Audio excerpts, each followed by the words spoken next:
Hello students, स्वागत है बेटा आपका एनसीईआरटी इन्फोबाइट्स के नेक्स्ट वीडियो सेक्शन में। क्लास 12th बायोलॉजी में sexual reproduction in flowering plant एक चैप्टर है जिसका एक इंपॉर्टेंट टॉपिक हम आज आपके साथ डिस्कस कर रहे हैं। टॉपिक का नाम है ओव्यूल। अगर हम ओव्यूल की बात करें तो ओव्यूल एज सच क्या है ये समझना सबसे ज़रूरी है। ओव्यूल के बारे में ऐसा लिखा जाता है कि ये मेगास्पोरेंजियम है। तो एक तो आपके दिमाग में आया हुआ पहला डाउट रिजॉल्व कि ओव्यूल क्या है, तो ओव्यूल मेगास्पोरेंजियम है। लेकिन कभी कभी कुछ स्टूडेंट्स मेरे से ये भी पूछते हैं कि सर न्यूसेलस क्या है, तो मैं उनसे कहता हूं कि न्यूसेलस भी मेगास्पोरेंजियम ही है।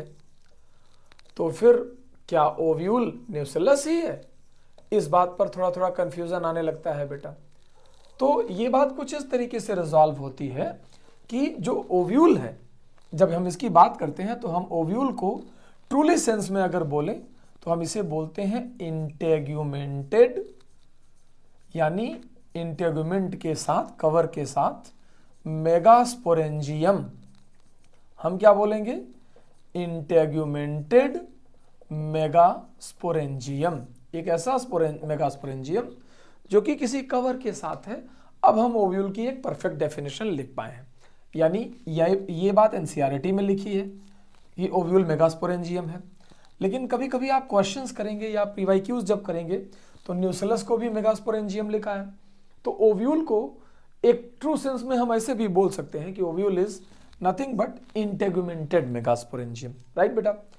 अब जानते रहिए कि ओव्यूल होता क्या है। ओव्यूल जब इस पर बात होगी तो एक तो इससे डेफिनेशन क्लियर हो गई। सेकेंड थिंग ये क्लियर होता है कि यही ओव्यूल आगे चलकर मैच्योर होता है इनटू सीड। ओव्यूल ही मैच्योर होकर के क्या बन जाता है? सीड बन जाता है। Ovule present with in ovary, ovary के अंदर प्रेजेंट चीज है, और जब वो मैच्योर होता है तो फिर ये सीड के फॉर्म में डेवलप हो जाता है। हम इस बात तक आपको लेकर जाते हैं। ओव्यूल के स्ट्रक्चर पॉइंट ऑफ व्यू पर अगर हम और आप डिस्कस करें तो ओव्यूल का स्ट्रक्चर बड़ा यूनिक है। थोड़ा सा कुछ इसके बारे में बातचीत कर लीजिए। जैसे मान लीजिए कि ये मैंने आपसे कहा कि ये एक स्ट्रक्चर है जिसे आपने इस तरीके से ध्यान से समझाया। ये रहा ओव्यूल के दो इंटेगमेंट्स, ये रहा ओव्यूल की वस्कुलर सप्लाई, ये रहा उसका ऑब्ट्यूरेटर, और ये रहे ओव्यूल के बाकी के दो इंटेगमेंट, एक यहाँ तक और एक यहाँ तक आ गया। इसके अंदर यहाँ पर हम एम्ब्रियो सैक के बनने की बात करते हैं। हम यहाँ कहते हैं कि ये एक एग है जिसके किनारे किनारे दो छोटे सिनर्जिड्स, यहाँ पर दो पोलर न्यूक्लियाई और यहाँ पर तीन एंटीपोडल्स रहते हैं। तो ये एक टिपिकल ओव्यूल इस तरीके का दिखता है। दो तीन चीज़ें नॉमेनक्लेचर के तौर पे समझिए। एक तो यहाँ पर जहाँ ये जंक्शन है, that point is called as hilum. आप लोग ध्यान से याद रखिए हाइलम। इस जंक्शन को ये जो बल्ज पार्ट है that is called as obturator. जब कोई पॉलन ट्यूब डेविएट कर जाती है तो यहीं से वापस मुड़ता है। ये स्टॉक जो है ये फ्यूनिकल है जिसे ओव्यूलर स्टॉक कहते हैं। ये सेंटर वाली लाइन जो है ये वस्कुलर सप्लाई है। ओव्यूल में वस्कुलर सप्लाई के लिए ये जाना जाता है, यहाँ पर फूड सप्लाई करने के लिए और बाकी सारी चीज़ों के लिए। ये जो माउथ है पोर, दिस इज माइक्रोपाइल। ये जो स्ट्रक्चर है ब्लू कलर से मैंने मार्क करी हुई है, दिस इज एम्ब्रियो सैक। यहां पर इस पॉइंट को चलेजा कहते हैं जहां से इसकी फॉर्मेशन शुरू हुई है। इधर अगर कहीं मार्क करें so that is called as nucellus. इन दोनों कवर्स को हम इंटेग्यूमेंट्स कहते हैं।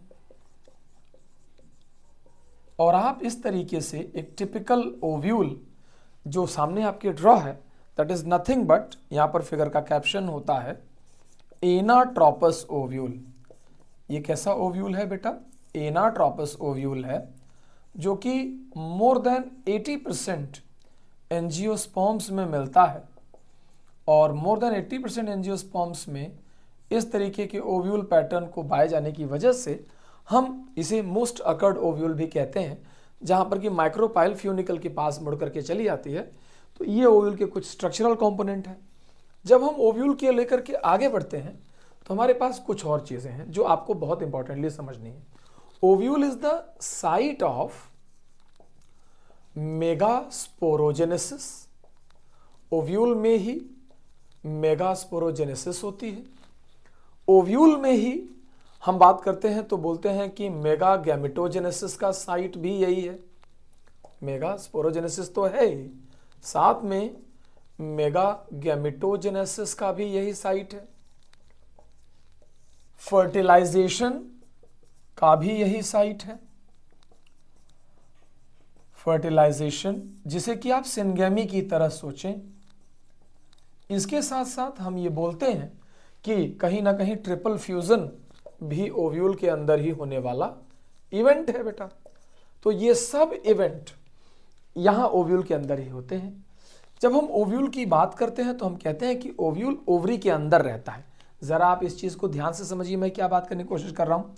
जैसे मान लीजिए कि मैंने आपसे कहा कि ये अगर एक छोटा सा ओव्यूल हमने सिंबॉलिकली ड्रॉ किया आपके लिए, तो हम ये कहते हैं कि ये ओव्यूल एक्चुअल में एक ओवरी के अंदर रहता है। यहां से इस तरीके से और यहां से इस तरीके से वॉल कंटिन्यू हो जाती है। इस पॉइंट को जहां मैंने थोड़ा डार्क कलर दिया है, that is called as placenta. ये एम्ब्रियोसैक है ही। दिस इज ओवेरियन कैविटी, और इस ओवेरियन कैविटी के अंदर ये स्ट्रक्चर क्या कहलाती है बेटा? Ovule. This is the reason why जब ये ओवरियन कैविटी प्लस ये वॉल सब मिला करके अगर हम ये बोलते हैं कि जो ओवरी है, if this mature into fruit बेटा, तो ओव्यूल मेच्योर इनटू सीड। और यही वजह है कि फ्रूट के अंदर आपको सीड मिलता है, न कि फ्रूट के बाहर। तो इससे आप ओव्यूल की पोजिशनिंग पर भी ध्यान दे सकते हैं। एक पॉइंट है जो एनसीईआरटी में बड़ा इंपॉर्टेंट है। कहा जाता है कि अगर कोई आपसे पूछता है single ovule in each ovary, तो आप क्या एग्जाम्पल बताते हैं? तब आप बताते हैं वीट, राइस, मेज, सनफ्लावर जैसे एग्जाम्पल। आप कहते हैं कि single ovule in each ovary की बात है। एक चीज यहां पर आपको और रिकॉल करा दूं कि single ovule in each ovary is an adaptation for anemophily. Anemophily आप याद करके बताइए दोस्तों, एनिमोफिली क्या है? Anemophily is pollination by wind. फिर थोड़ा सा जब और आगे बढ़ते हैं तो हम ये कहते हैं कि multiple ovule in each ovary की बात अगर करें तो multiple ovule in each ovary की अगर हम बात करें तो ये multiple ovule in each ovary, जैसे कि आपने जरूर पपाया देखा होगा जिसमें एक फ्रूट के अंदर ढेर सारे सीड्स हैं, और you may have seen watermelon. तो जब आप वाटरमेलन और पपाया जैसे प्लांट्स देखे होंगे तो आपको multiple ovule in each ovary का भी आइडिया हो गया होगा। और single ovule in each ovary, wheat, rice, मेज, सनफ्लावर तो आपको पता ही है। फिर हम थोड़ा सा और आगे बढ़ते हैं। हम ये कहते हैं कि ओव्यूल अलग अलग अरेंजमेंट के हो सकते हैं।